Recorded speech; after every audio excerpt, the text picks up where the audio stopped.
How you doing, everybody? It's me, Updatles. The long march through Minecraft 1.19.4 development is finally over. After 5 snapshots, 4 pre-releases, and 3 release candidates, lads, the next major Minecraft update, it's here. It's fully out now. From some pretty game-changing changes, to some nice quality of life updates, to absolutely amazing experimental features, this update's got a lot. We're gonna talk all about it. You can consider this your complete and essential guide to Minecraft 1.19.4. Let's do this. We kick things off with a bang. When it comes to cool mobs, the drown has to be in the conversation. This thing was added to Minecraft way back in the 1.13 update, and basically since then, it's been bugged. The next time a drown finds you inside of your local river, look at how this thing is gonna swim after you. The swimming animation of the drown has been changed, and oh my gosh, this thing is way more terrifying than ever before. And deadly. It's very deadly. Oh, it's so creepy. And it was bugged for years. This next one is for fans of the finer things in life. As of this update, if we look up painting in the creative inventory, we're not only going to find that classic one that does like random variants, but of course, we will now find every single other painting, name, artist, and all, inside of this inventory, including some brand new ones. Relatively new. You'll be able to find some relatively new ones in here too. Mechanically, this one is pretty straightforward. Let's say I selected this one right here. If I select that painting and place it down, no matter where I place it down, it will always be that painting. For the painting to be able to actually place though, you have to have enough room. And if you're looking for the paintings that aren't available in survival, you'll find them inside of the Operator Utilities tab that was added in 1.19.3. From the very start, Minecraft 1.19.4, it's gonna look completely different. We got a brand new world create screen, and you gotta tell me what you think about this. Do you like this? Do you not like it? This is now the final version. It's in the update. It's in the update, and it looks exactly like this. It's a little strange, okay? Starting on the first screen, you got the name of the world, just like always. You've got your game mode, just like always as well. Then we've got difficulty. Then we have cheats. We can turn them on and off. Then we've got experiments, which is like 1.20 stuff right now. We'll talk about it more later. Over at the top, we've got some new tabs. If we slide over to world, then we have some world settings, some, not all. We have world type right here. We can scroll through that, the world seed, and then some options. Finally, inside of more, we have experiments again. We have data packs, and we have game rules. Just like you thought, inside of game rules, we have every single game rule in the exact same order as before, including some of the new ones as well. Data packs is data packs, works exactly like it used to. And of course, logically, we have experiments located in 2 spots inside of this menu. Yeah. What do you think about this new menu? Do you think it's actually an improvement on the old one, or do you like the old one better? Let me know down below. Fans of the donkey, the mule, the skeleton horse, and yes, actually the zombie horse as well, you can rejoice because this is the update for you. Minecraft 1.19.4 actually updates every single one of these mobs in a very, very small way. I believe the update that happened to all of these mobs is really just a simple texture change. In the case of the mule and the donkey, I believe it involves the chest. And while we're talking about ratable mobs, almost every single one has received some kind of update in this update. There's a lot of bug fixing going on inside of 1.19.4, but easily one of the best ones is this right here. If you've got a saddle, you want to equip it on something, you just have to walk up to it now. And the same with the horse armor. Of course, first you're going to need to like tame the mob or whatever you have to do, but you don't actually have to like get on and put the saddle on now. It's beautiful. Moving right along from that bug fix to this bug fix, we're gonna have to be quick. We all probably know how this works. If we have a piglin and we open up a container and a piglin's nearby, it's not gonna like it. It becomes my mortal enemy. Interestingly, for some reason, the mechanics spilled over to the hopper minecart as well. Or at least it used to. It doesn't anymore. This is one of those changes that is a really nice quality of life, attention to detail one. After all, piglins never cared about any other minecart before, so it never made sense. In the world of parody changes, jukeboxes and note blocks, they got some changes in this update too. A feature from Bedrock that's been pulled over to Java. This one right here. When you play a note block, a note will actually play outside of this thing now. It's so small, but it's so nice looking. And actually, if you're at the point in your world where you're messing with jukeboxes, you're gonna notice the exact same thing. If you got a jukebox playing a music disc, notes are gonna play outside of it while that disc is playing. But when it comes to the jukebox, that's not all we've got here. we got some amazing brand new redstone functionality. Check this out. Inside of this trap chest, I put a disc. If I go ahead and close it, oh, it's music to my ears. Quite literally is music to my ears. Hoppers will now be able to interact with jukeboxes. This means you could totally queue it up if you wanted to. You could load up a music disc in a specific order, and they'll play one after the other. And let's say I was able to finish this music disc with a hopper right below. It would pull it right out of this jukebox when it's done and drop it into this chest for me. It's easily a very legendary change. One of the biggest updates to music since streaming. Next up, we've got a change that I guarantee you had no clue about, and I guarantee you will never experience. The Vex. In survival Minecraft, when the Vex is mad at you and it's charging at you, it kind of holds up its arm. Well, imagine if the Vex's sword broke and it held up its arm like that. Oh, that's a hard no. The Vex's problematic move, it has now been fixed. If the Vex is mad at you and it has nothing in its hands, it'll charge at you a little bit different. Commands. Inside of Minecraft 1.19.4, we've got two brand new ones. One of them's a parody command. That's damage. To use the damage command, you're going to start with /damage. Then you put your target, so let's say myself. Then you're going to put the amount of damage, which could be like an infinitely large amount, or it could just be 1 damage. Then after that, we have damage type. Inside of damage type, we've got every single type of damage you'll be able to find in Minecraft right now, including just like generic damage or hot floor. If you're just a normie, it's not going to be very useful to you, but if you're a mod or databack creator, anything like that, it might be pretty useful. The other command that we've got here is way more technical. It's called a /ride, and to this day, even the smartest scientists cannot figure out how to actually use this command. Alright, so check this out. This change is such a subtle change, but it's game changing. When I take damage from the front, I move like that. Let's say I took damage from the side. I don't know if you noticed that, but I wobbled differently. And if I take, if I take damage from this side, you wobble. The damage wobble. This has been bugged. Literally the whole time I've been playing Minecraft, and it's not bugged anymore. Basically, built into the game now for like the first time ever, you've got an indicator as to where the damage is actually coming from. If you pay close attention, I always wobble towards the skeleton, no matter which way I'm facing. In fact, it's such a nice change that you could turn it off. You can turn this off all the way if you want.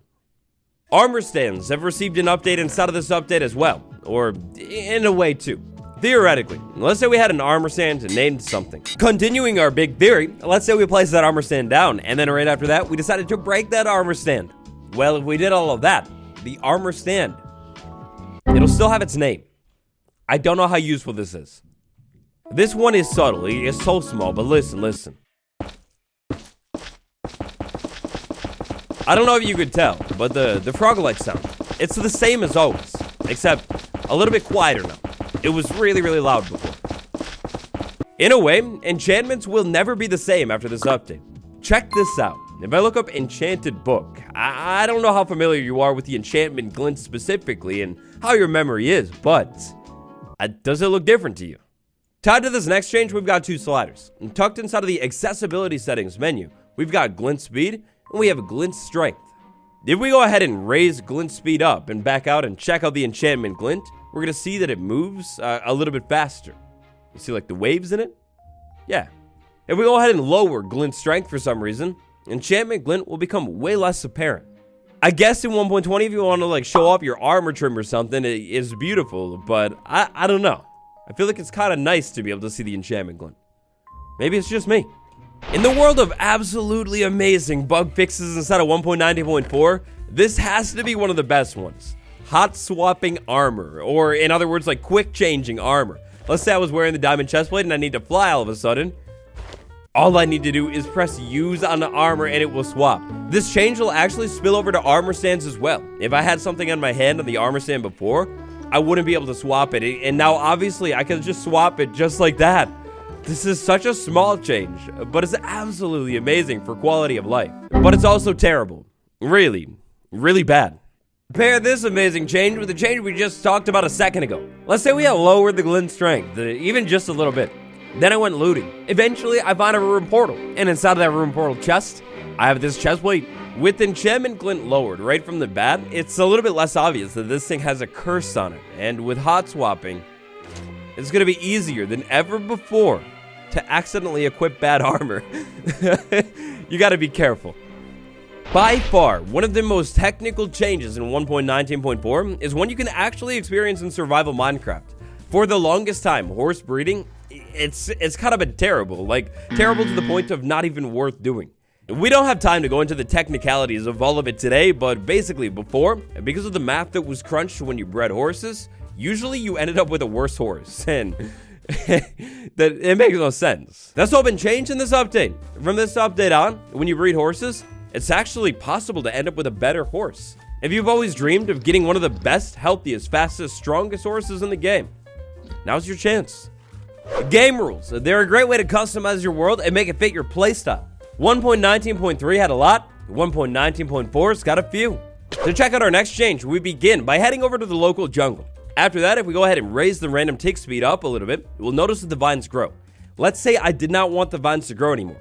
And that's where game rule do vine spread comes in. If we set this new game rule to false, any vine, including the nether ones, it will never grow in your world. An insanely overpowered game rule is game rule command modification block limit. Let's say my dream was to build one of the biggest diamond houses ever, but I was being limited. Well, look, I can go ahead and change that now. Game rule command modification block limit. We raise it up a lot. Then I try that exact same command, same spot and everything. Then we give it a second. So dramatic pause. And just like that, one gigantic lag spike later. The biggest and most beautiful diamond block house known to mankind. Up until this point in the video, we've taken a look at both a lot of technical changes and some changes that you'll experience in game. One that you will absolutely experience is this next one. Lads, laddies, everybody, for the very first time ever, we can rejoice because potions are actually identifiable by color. Now look, you're gonna have to relearn every single potion color in the game. They're all brand new night vision. Look at it. It's actually a night vision color. New potions, they no longer have that enchantment glint, and their colors have been neonified. They're completely brand new and different, and that's gonna spill over to the tipped arrow as well. Every single tipped arrow color, it corresponds to the potion color, and it's been changed. And so different too. I've known about this change for weeks, and I'm still not used to it. This is so different. And speaking of looking different, the perfect segue. Inside of accessibility settings, we have a brand new option. Now this option can actually be accessed inside of resource packs as well. Oh my gosh. Welcome to the neon-y, vibey future. This is a brand new high contrast resource pack that is going to be built into the vanilla game, presumably forever. As of right now, it does not modify any in-game UIs or anything like that, but menus, oh boy. Back over on the main menu, it looks so different. It's shocking. Inside of the new create a world screen, look at this thing, it's clean. We got that yellow line up top, that 80s aesthetic, that vibe. Wow, it's cool. I highly recommend checking this one out for yourself if you're into modifying the game, but like not even needing to download anything at all. It's so cool. And honestly, I hope they do more built-in resource packs in the future and also expand that one to the UI. The single thing that I think has gotten the most updates inside of 1.19.4 is easily going to be the Sculk sensor. We have brand new things that it's able to detect, and even brand new interaction types that it can sense too. So there's kind of a lot here admittedly for this one, so we're just going to go ahead and try and move through this one as quickly as possible. Beginning with the turtle. Sculk sensors can now detect when a turtle lays an egg. That's going to give you a signal strength of 12. So I don't know if you knew this one, it's kind of a small thing, but you can actually stop vines from growing. By taking shears and using them on the tip of a vine, they'll cut it, and it'll stop growing. Well, the Sculk sensor can now detect when you do that on cave vines, on weeping vines, on warped vines, and on kelp as well. The Sculk sensor will also be able to detect when you pick glowberry things, when you interact with items inside of an item frame, when you recharge a respawn anchor, not doing that in the overworld, when you trample farmland, and when you interact with a composter. For all of those interactions, that's going to give you a signal strength of a 6. The sensors will output a signal strength of 14 when you interact with a chest inside of a boat or inside of a minecart. Shulkers, Sculk. The words are kind of similar. Coincidence? I don't think so. In this update, the Shulker bullet, if you can break one mid-air, you get a signal of 8 from the sensor. Entities, when you mount them, if you're close enough to a Sculk sensor, that Sculk sensor will make a signal strength of 6. Sheep are fascinating. They're the only mob that you can die without them having to, well, you know. When you do that to them, it's a signal of 8. But wait, there's more. When we attach a lead to an entity or detach it next to a Sculk sensor, that's also a signal strength of 8. And finally, when you're riding an entity, that's going to be a signal strength of 6, like we talked about. But when your passenger gets on, that's going to be a signal of 7. Yeah, there's kind of a lot when it comes to the Sculk sensor. If you're into vibrations, signal strengths, detections, everything like that, I recommend the Everything series episode on vibrations. We go over them all. And some tricks too. Shh, quiet, listen. The shield. That sound is brand new. It never played before. And now it plays. Nice. Quickly approaching the end of our big update video today, we've got bug fixes on bug fixes on bug fixes inside of Minecraft 1.19.4. This update is all about bug fixes. There are so many here. In fact, the total amount of bugs that were fixed inside of this update is going to be about 137. It's insane. When giving yourself an effect, it is now possible to set the duration of that effect to just plain old infinite. And when you do, it'll look like this. By far, one of the most technical, one of the most advanced, but also potentially one of the most useful changes inside of this update has to do with a thing called display entities. For more on display entities, I'm going to have to recommend you Sliced Lime's breakdown videos. Sliced Lime is not only super technical, very knowledgeable, but also literally a Minecraft developer. It's straight to the source on that one. I'm not even going to try and explain this because, to be honest, I'm just going to completely butcher it. But for map makers, mod creators, this is maybe one of the most useful things ever. Wow. And so, aside from diving into the specific details of every single bug fix in this update, when it comes to 1.19.4, the main changes, that's just about it. But when it comes to the experimental changes, oh boy. Included in the 1.19.4 update, if you turn on experimental features, you'll get a brand new pink biome, you'll get something new to dig up, you'll get a dinosaur, and some interesting new interactions as well.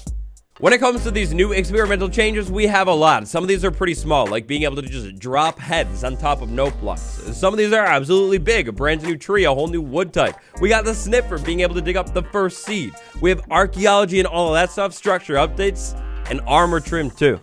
But experimental features are experiments. They're not technically included in the main update, and in such a big update video, we don't really have time to go over all of those today.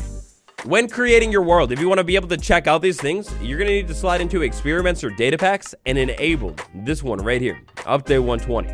And for even more on these beautiful new changes, check out both the snapshot videos and the Everything series episodes that I've created on the sub. I've got a guide on archaeology telling you all about it. I have a complete and essential guide on cherry wood, cherry trees, telling you all about those. But for Minecraft 1.19.4, that's going to just about do it today. I hope you enjoyed. Smash like and subscribe for more just like this. And if there's a big change I missed, throw that down in the comments below. Patron gang, a big thank you to Skelly Wampus, Galen and Jackie S, CK, and Michael H. Your support is legendary. With 1.19.4 officially done and dusted, we can count on big snapshots starting soon. I'll see you tomorrow. Goodbye, everyone.